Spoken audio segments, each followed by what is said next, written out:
இந்து சகோதரர் அழிகின்றாரே, யாரையாவது அனுப்பிடுமே. 5 சகோதரர் அழிகின்றாரே, யாரையாவது அனுப்பிடுமே. யாரை நான் அனுப்பிடுவேன், யார்தான் போவார் எனக்காக? யார்தான் போவார் எனக்காக? உனக்காக நான் மரித்தேனே, எனக்காக நீ என்ன செய்தாய்? உனக்காக நான் மரித்தேனே, எனக்காக நீ என்ன செய்தாய்? எனக்காக நீ என்ன செய்தாய்?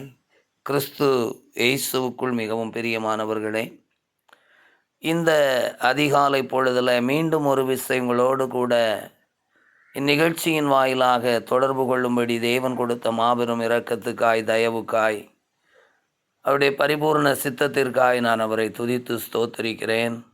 பிதா, குமாரன், பரிசுத்தாவி ஆகிய திரியேக தேவனுடைய நாமத்திலே இந்த வார்த்தைகளை கேட்கிற உங்கள் யாவருக்கும் என் அன்பின் காலை வாழ்த்துக்கள். தேவன் தாமே உங்களை அதிகமாய் பலப்படுத்தி எழுந்தருள செய்வாராக. எனக்கு அன்பான தேவனுடைய பிள்ளைகளே,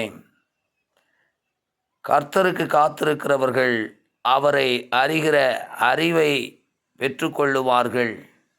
அந்த அறிவை பெற்றுக்கொண்டவர்கள் அமர்ந்திருக்க மாட்டார்கள். அவர்கள் அவரை அடையாளம் காட்டி வாழுகிறவர்களாகவும் அவரின் அடையாளங்களை தங்களில் தரித்து கொண்டவர்களாகவும் காணப்படுவார்கள். பவுல் தன்னை குறித்து சொல்லும் பொழுது, நான் கிறிஸ்துவின் அச்சடையாளங்களை தரித்திருக்கிறேன் என்று சொன்னார். அவருடைய பாடுகளை என் சரீரத்தில் சுமந்து தெரிகிறேன் என்று சொன்னார். என்னை பின்பற்றுங்கள் என்று சொல்லும் அளவுக்கு கிறிஸ்துவின் வாழ்வியலை அவர் தனதாக்கி கொண்டவராக காணப்பட்டார். கிறிஸ்துவை அறிந்த ஒரு மனிதன் அவரை இந்த உலகத்தில் அடையாளம் காட்டி வாழ்வதுதான் அவரை அறிந்திருப்பதனுடைய மிக முக்கியமான ஒன்று. அதைப்போல அவருடைய சிந்தையை தரித்து கொண்டவன் தான் அவரை அறிந்திருக்கிறவன். ஆகவே பவுல் அங்கே எழுதும்போது சொல்லுகின்றார், ஒரே விதமான சிந்தையோடு கூட நாம் நடக்க வேண்டும். மாறுபட்ட சிந்தனைகள், மாறுபட்ட எண்ணங்கள், வயிற்றுக்காக, சோற்றுக்காக, வசதிக்காக வாழ தேவன் நம்மை அழைக்கவில்லை. அவைகள் நமக்கு தேவை என்று அவர் அறிந்திருக்கிறார். அதை கொடுப்பதற்கு அவர் வல்லவராகவும் இருக்கிறார். ஆகாயத்து பட்சிகளையும் வனாந்தரத்தில் தெரிகிற ஆயிரமான மிருக ஜீவன்களையும் சமுத்திரத்தில் இருக்கிற மகா மச்சங்களையும் போஷிக்கிற தேவன், உடுத்துவிக்கிற தேவன், காட்டு புஷ்பங்களை உடுத்துவிக்கிற ஆண்டவர் நம்மை உடுத்துவிப்பதற்கும் நம்மை வழிநடத்துவதற்கும் வல்லவர். எனக்கு அன்பான தேவனுடைய பிள்ளைகளே, ஆனால் நாம் அவரை அறிந்திருப்பதனுடைய விளைவு என்னவென்றால் அவருடைய சிந்தை நமக்கு இருக்க வேண்டும். ஆண்டவராகிய இயேசு கிறிஸ்துவுக்குள் பிதாவின் சிந்தை இருந்தது. பிதாவின் சிந்தை என்ன? யார் போவார்? யார் மனுக்குலத்தை ரட்சிப்பதற்காக, யார் மனுக்குலத்துக்காக ஜீவன் கொடுப்பதற்காக, யார் மனுக்குலத்துக்காக இரத்தம் சிந்துவதற்காக ஒரு மத்தியஸ்தராக யார் போவார்? யாரை அனுப்புவேன்? யாரின் காரியமாய் போவார் என்று சொல்கின்ற அந்த சத்தத்துக்கு ஆண்டவராய் இயேசு கீழ்ப்படிந்து, என்னை அனுப்பும், நான் போகிறேன் என்று சொல்லி வந்தாரே, அதே ஆண்டவரை அறிந்த பவுல் தானும் கூட அதற்காக தன்னை சேவகம் எழுதுகிறார். அவர் சொல்லும் பொழுது தண்டிலே சேவகம் பண்ணுகிறவன் எவனும் தன்னை சேவகம் எழுதி கொள்ள கடவன். ஆண்டவராய் இயேசு ஊழியம் கொள்ளும்படி வராமல் ஊழியம் செய்யும்படி வந்தார். பவுலப்போஸ்தலனுடைய வாழ்வில் கிறிஸ்துவை அறிந்த அந்த வாழ்க்கையின் உச்சத்தில் அவர் தன்னை ஒரு சேவகம் எழுதி கொண்டவராக இயேசு கிறிஸ்துவின் வருகையின் நாளுக்கு தன்னை ஆயத்தப்படுத்தி, அந்த மகிமையின் நாளுக்கு தன்னை அர்ப்பணித்து, அந்த மகிமையின் நாளுக்கு என்ன செய்ய வேண்டும், அந்த நாள் சமீபித்து வருவதற்கு என்ன செய்ய வேண்டும் என்று ஆயத்தமுடையவராக காணப்பட்டார்.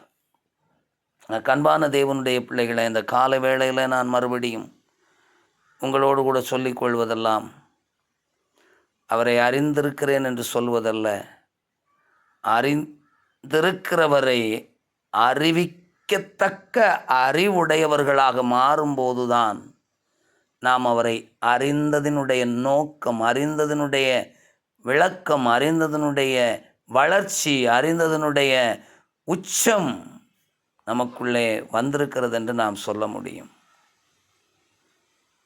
நாம் என்ன செய்து கொண்டிருக்கிறோம்? வீட்டுக்கு மேலே வீடு, நிலத்துக்கு மேலே நிலம், நகைக்கு மேலே நகை, பணத்துக்கு மேலே பணம், பதவிக்கு மேலே பதவி எப்படி பெறலாம் என்று வாஞ்சித்து நாடி திரிகிறோம். ஆனாலும் நாம் சொல்லிக்கொள்ளுகிறோம் அவரை அறிந்திருக்கிறோம் என்று சொல்லி. அவரை அறிந்தவன் எல்லாவற்றையும் உதறி தள்ளிவிட்டு, குப்பை என்று எண்ணிவிட்டு, பாடுகளையும் அடிகளையும் உபத்திரவங்களையும் சிலுவையையும் சுமப்பதற்கு தன்னை அர்ப்பணித்தான். பவுல் சொல்லுகிறார் அந்த இடத்துல, பிலிப்பியர் 3, சிலுவையை மேன்மைப்படுத்துவதற்காக நான் அந்த சிலுவையின் மேன்மைக்காக என்று சொல்லுகின்றார். சிலுவையின் மேன்மை, சிலுவையில் அறையப்பட்ட கிறிஸ்து, சிலுவையில் அறையப்பட்ட கிறிஸ்துவின் மேன்மை,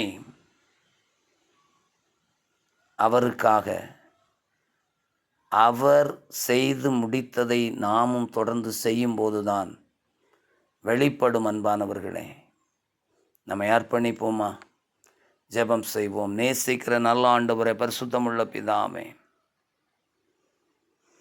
உம்மை அறிந்திருக்கிற அறிவின் மேன்மை, உம்மை போல் இந்த உலகத்தில் வாழ்வதற்கு, அடையாளம் காட்டி வாழ்வதற்கு, உமக்காக எரிந்து பிரகாசிப்பதற்கு, உம்முடைய சிந்தையுடையவர்களாக, பிதாவின் சித்தம் செய்தது போல உம்முடைய சிந்தையுடையவர்களாக, உம்முடைய ராஜ்யத்தின் மேன்மைக்காக பிரயாசப்படுவதற்கு, மேலும் கீழும் வாழ்கிற வாழ்க்கை வாழாமல் ஒரே சீரான சிந்தையுடையவர்களாய், இலக்கை நோக்கி தொடருகிற அனுபவம் உடையவர்களாய், உம்மை அடையாளம் காட்டி வாழ்வதற்கு எங்களை அர்ப்பணித்தவர்களாயிருக்க இந்த அருமையான வேளையில் எங்களுக்கு உதவி செய்ய வேண்டும் என்று நாங்கள் செபிக்கிறோம். பரிசுத்த ஆவியானவர் மூலமாய் எங்களுக்கு நீர் கிருபை தரும்படி, பலன் தரும்படி, சாட்சியின் வாழ்வுக்கு எங்களை நடத்தும்படி செபிக்கிறேன். ஆண்டவர் எங்களுக்கு உதவி செய்யும் அப்பா. நாங்கள் அநேக காரியங்களில் விழுந்து போய் கிடக்கிறோம், தள்ளாடி கிடக்கிறோம், உம்மை அறிந்தும் உம்மை அறிவிக்க தவறி இருக்கிறோம். எங்களுக்கு இரக்கம் செய்யும். வரப்போகிறீரையா, உனக்காக நான் மரித்தேனே, எனக்காக நீ என்ன செய்தா என்று சொல்லும் பொழுது என்னை குறித்து சொன்னாயா, என்னை குறித்து பேசினாயா, என்னை அடையாளம் காட்டி வாழ்ந்தாயா என்று கேட்பீர் ஆண்டவரே. அந்த இடத்துல நாங்கள் தலைகுனியாதபடி எங்களுக்கு நீர் கிருபையும் இரக்கமும் இப்பொழுதே இன்றைக்கே கட்டளையிடும் என்று ஜெபிக்கிறோம். ஏசு கிறிஸ்துவின் மூலம் ஜெபம் கேளும் அன்பு நிறைந்த பரிசுத்தமுள்ள பரலோக பிதாவே, ஆமென். மெய்யாகவே கர்த்தர் நம்முடைய ஜெபத்தை கேட்டார். இந்த ஜெபத்தின் சத்தத்துக்கு செவி கொடுத்தார். நம்முடைய ஜெபத்தை தள்ளாமலும் நம்முடைய கிருபையை நம்மை விட்டு விலக்காமலும் இருக்கிற தேவனுக்கு ஸ்தோத்திரம் உண்டாவதாக. என் ஆத்துமாவே கர்த்தரை ஸ்தோத்திரி, என் முழு உள்ளமே அவருடைய பரிசுத்த நாமத்தை ஸ்தோத்திரி. என் ஆத்துமாவே கர்த்தரை ஸ்தோத்திரி, கர்த்தர் செய்த சகல உபகாரங்களை மறவாதே. ஆமேன். கிறிஸ்துவுக்குள் பிரியமானவர்களே, காலை வாழ்த்துக்கள். மீண்டும் இந்த வார்த்தைகளையும் இந்த செய்தியின் காரியங்களும் உங்களை வெகுவாய் தொடர்ந்து செயல்பட வைத்திருக்கும் என்று நம்புகிறேன். இதைப்போல் அநேகருக்கு நீங்கள் பயனுள்ளவர்களாய் மாற இந்த வார்த்தைகளை அவர்களுக்கு அனுப்பி வையுங்கள். அவர்களையும் சப்ஸ்கிரைப் செய்து பார்க்கும்படி உற்சாகப்படுத்துங்கள். கர்த்தர் உங்களுக்கு மிகுந்த பலனை கட்டளையிட்டு ஆசீர்வதிப்பார். ஆமென்.